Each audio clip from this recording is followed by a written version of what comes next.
고난주간 아침입니다. 예수님께서 오늘 행적을 따라서 우리가 어떤 모습을 우리에게 보여주셨는가 보면 성전에 들어가셨는데 성전에서 기도하는 사람들은 없고 장사하는 사람들만 성전 마당을 덮고 있었습니다. 주님의 마음이 얼마나 아프셨는지 평소 주님의 모습이 아니었습니다. 주님이 아무리 바리새인들이 예수님을 죽이려고 모함할 때에도 이렇게 반응하지 않았습니다. 그런데 하나님을 예배하는 성전이 장사의 소굴이 되어 있는 모습을 보고 호되게 꾸짖었습니다. 강도의 구려를 만들어놨다. 만민이 기도하는 집을 너희들은 지금 강도의 구려를 만들어 놔버렸다. 상을 뒤엎어버리시고 예수님은 성경에 어떤 표정을 지었는지 기록하고 있지 않으니까 우리는 알 수가 없으나 충분히 상상해 볼 수 있습니다. 무조건 화만 내셨겠습니까? 며칠 뒤에는 십자가를 짊어지고 이 땅에서 온갖 고난을 당하고 이제 다시 아버지 보좌 앞으로 올라가야 되는데 세상에 남아있는 백성들은 하나님을 예배하는 장소조차 강도의 구렬로 만들어 놨으니 상을 뒤엎으신 예수님의 표정에서 눈물이 안 흘렸겠습니까? 오늘 그런 날을 묵상하며 지내는 아침입니다. 우리의 마음의 성전이 청결케 되기를 원합니다. 우리의 심령이 청결케 되기를 원합니다. 고난주간을 지내며 많은 사람들이 금식도 하고 다양한 경건훈련들을 하는 걸 보게 됩니다.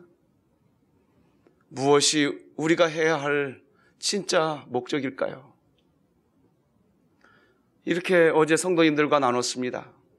투명한 유리컵이 있는데 아주 맑은 물이 가득 채워져 있습니다. 그래서 이렇게 이야기합니다. 나는 이미 투명하고 나는 이미 맑은 물을 내 안에 담았으니 더 이상 아무것도 필요 없다. 더 이상 맑은 물이 나는 필요 없다. 그러나 기억하십시오. 그 맑은 물까지라도 다 비워야 순수한 부활이 우리에게 경험될 줄로 믿으시기 바랍니다. 아무리 금식을 하고 아무리 경건훈련을 한다 하더라도 이번 한 주간을 지내면서 철저하게 자기 부인을 하지 않으면 금식도 하고 경건에 참여하면서도 나의 그 자그마한 아집을 내려놓지 않고 예수님께서 마지막 아버지여 할만하시거든 이 잔을 내게서 옮겨주시옵소서라고 고백하셨던 그 주님의 그 마음. 그러나 내 생각 내려놓겠습니다. 아버지의 뜻대로 하옵소서. 이게 주님의 자기 비움이었습니다. 우리가 이번 주에 진정 예수 그리스도의 제자로서 그 십자가의 길을 가려고 한다고 한다면 우리가 해야 할 일은 뭐냐? 내가 아무리 투명한 유리컵이고 그래서 내 그 안에 맑은 물이 담겨져 있다 할지라도 거기에 그냥 부활의 진리를 담아도 그건 희석되고 맙니다. 비워야 됩니다. 자기 비움이 있기를 바랍니다. 그때 순수한 부활의 주님을 한국교회는 만나게 될 줄로 믿습니다. 우리는 출애굽기 40장 34절로 38절 말씀을 읽었습니다. 34절 말씀을 보면 성막이 완성되고 난 뒤에 33절 끝부분에 역사를 마쳤다 기록합니다. 그리고 34절에서 뭐라고 얘기하느냐? 하나님의 영광이 성막에 충만했다고 기록합니다. 이 하나님의 영광이 성막에 얼마나 충만했는지 35절의 말씀 보면 모세조차도 회막에 들어가기가 어려울 정도였다.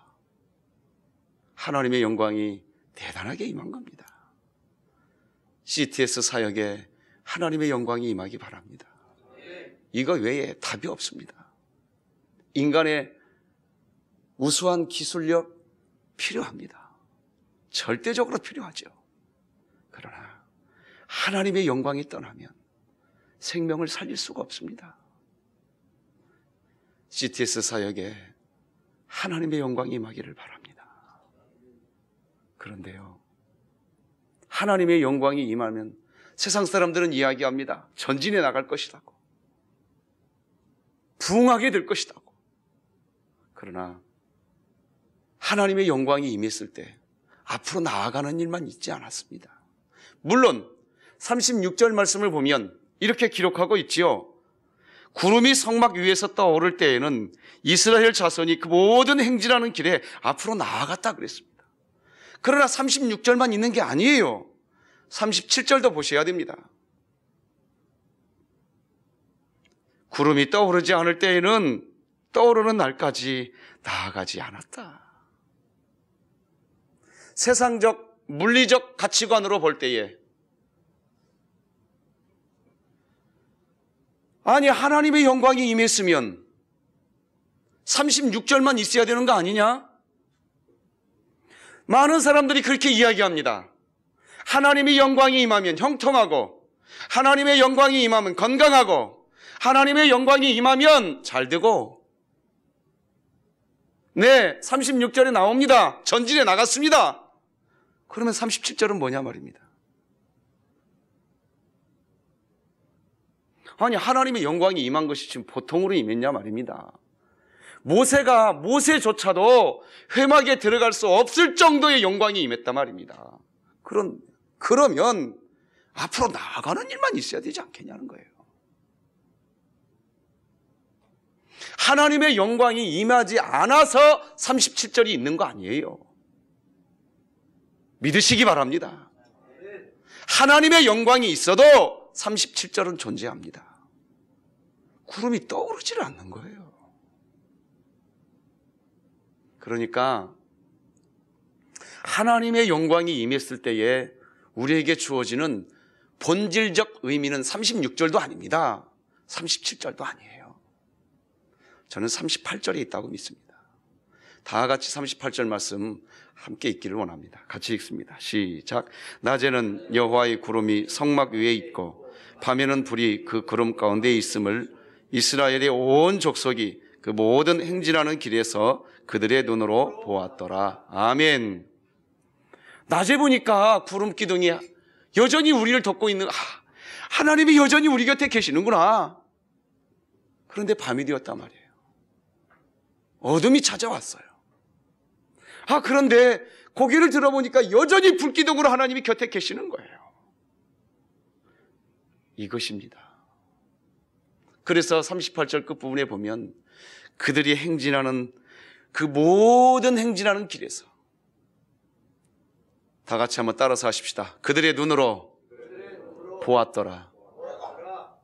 보이는 겁니다. 하나님의 영광이 우리에게 임하면 36절과 같은 역사가 우리에게 나타날 때에도 하나님이 보여서 교만하지 않습니다. 우리가 앞으로 전진해 나가는 것은 하나님께서 영광 가운데 임하여 주셨고 구름기둥, 불기둥으로 도우시기 때문에 우리가 전진해 나간다고 고백하게 됩니다. 교만하지 않습니다. 하나님의 영광이 보이게 되어 구름기둥, 불기둥이 보이게 되어지면 37절처럼 답보되어져 있고 도대체 앞으로 나가지도 않고 구름기둥이 떠오르지 않는다 할지라도 오히려 더 그때 감사가 나온다는 거 아십니까? 저는 두 자녀를 하나님께 선물로 받았습니다. 큰애가 고등학교 3학년, 이번에 수험생입니다.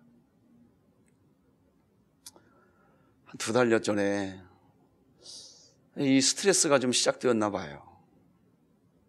좀 온도차가 막 심하니까 저녁에 열이 나더라고요. 새벽 예배를 갔다 와서 아이의 이마 밑에 앉아서 잠깐 기도해 줬습니다. 근데 그 기도 소리를 듣고 아이가 눈을 뜨는 거예요. 제 손을 지그시 잡고 아빠 고맙습니다. 순간 아들도 울고 저도 울었습니다. 그때 그런 마음이 싹 드는 거예요. 제가 우리 아들에게 좋은 옷을 사줄 때 우리 아들이 고맙다고 말을 합니다. 맛있는 음식을 사줄 때 우리 아들 잘 먹었다고 저에게 인사합니다. 그런데 자신이 정작 아팠을 때 머리맡에서 아빠가 기도해 주는데 고맙다는 그 말이 맛있는 음식을 먹고 나서 하는 아빠 감사합니다. 잘 먹었습니다. 이때 저에게 들려오는 감사의 이 고백보다 훨씬 제 아들의 마음이 담겨져 있는 말이 제 귓가에 들어오더라고요. 여러분들도 자녀를 키워보면 알 겁니다. 자녀들이 언제 더 부모에게 감사하는 줄 아세요? 도대체 앞으로 나아가질 않아. 인생에 구름이 끼어 있단 말이에요. 그런데 그때 부모가 끝까지 신뢰해 줄 때, 그때 더 감사하는 겁니다. 믿습니까? 하나님의 영광이 우리에게 임했을 때 전진해 나가는 것이라고 이야기하시면 안 돼요. 하나님의 영광이 우리에게 임했을 때에도 37절처럼 도무지 구름이 떠오르지 않아서 나아가지 못할 때도 있습니다. 그런데 오히려 나아가지 않을 때 하나님께 더 크게 감사할 줄로 믿으시기 바랍니다.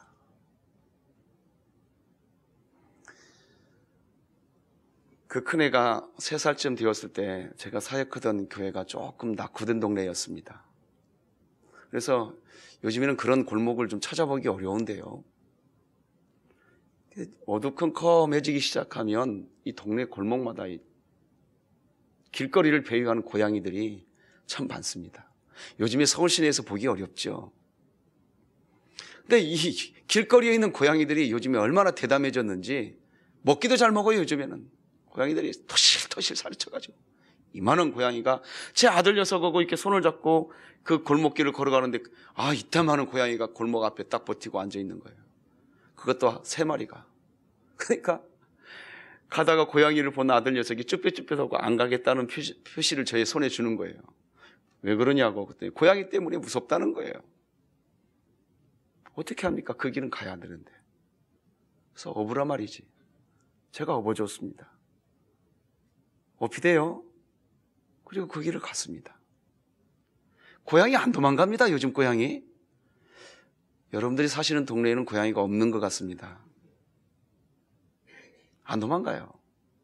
끝까지 3마리 고양이가 협공작전을 해서 저를 쳐다보고 있는 것 같아요. 근데 갑자기 무슨 일이 벌어졌습니다. 제 등에 있던 아들 녀석이 발을 훅 흔들리면서 으시! 젊은 자매님들은 이게 지금 무슨 말인지 모르시죠? 고양이 가까이 갔는데 아빠 등에 업혔다는 이 든든함으로 고양이 무섭다고 못 간다고 했던 녀석이 고양이를 내쫓고 있는 겁니다. 그래, 아빠가 그냥 가겠어요? 아들 녀석이 그렇게 열심히 고양이를 내쫓는데?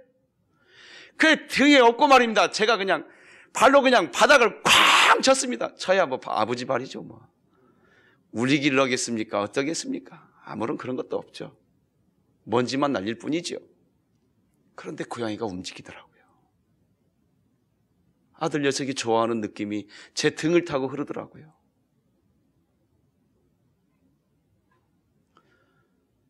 GTS 사역이 때로 36절과 같이 전진해 나갔으면 좋겠습니다. 그러나 여전히 하나님의 영광이 여기 있는 줄 저는 믿습니다. 월요일 날 아침이면 어김없이 아침 식사를 하고 제 아내하고 CTS TV를 시청합니다. 저의 휴식 시간이기도 합니다. 위로가 되기도 하고 도전이 되기도 합니다. 그때마다 하나님이 제 마음을 만져주시는 것을 부정할 수가 없습니다. 저는 그래서 감히 말씀드려요. 여전히 하나님의 영광이 여기에 있습니다. 믿습니까? 36절만 기대하고 37절만 불안해하지 마세요. 오히려 37절이 왔을 때 아빠의 따뜻한 사랑을 더 깊이 경험할 수 있는 찬스인 줄로 믿으시기를 주님의 이름으로 축복합니다. 말씀을 맺으려고 합니다. 사랑하는 동역자 여러분, 하나님의 영광이 어디 있느냐고 의심하지 마시고 현실의 앞을 보면서 하나님을 외면하지 마시고 오늘 이 예배를 통해 우리의 예배를 받으시는 그 하나님을 가슴으로 고백하시고 설령 36절이 우리에게 주어졌을 때에도 교만하지 말고 겸손하게 나아가고, 설령 37절이 우리에게 왔다 할지라도 더 큰 진정한 감사를 하게 하는 하나님의 은혜가 시작되었다고 고백할 수 있는 성숙한 신앙인이 되기를 주님의 이름으로 축복합니다. 마지막으로 한번 따라서 하십시다. 주여, 제 눈으로 보게 하소서. 기도하겠습니다.